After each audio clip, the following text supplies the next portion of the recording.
To begin, in a large mixing bowl, add 8 ounces of room temperature cream cheese, followed by half a cup of buffalo sauce, half a cup of ranch dressing, a 12.5 ounces of canned chicken breast in water drained, half a cup of shredded mozzarella cheese, 1/3 of a cup of shredded Mexican cheese combo. Then mix it all in.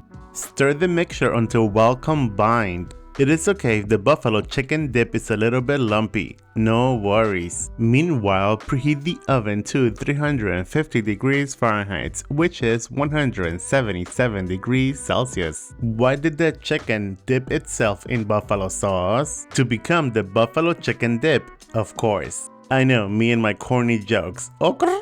Then transfer the buffalo chicken dip to a 1-quart baking dish. Now bake at 350 degrees Fahrenheit for 20 minutes. Serve the buffalo chicken dip while still warm. And now you are ready to eat and dip.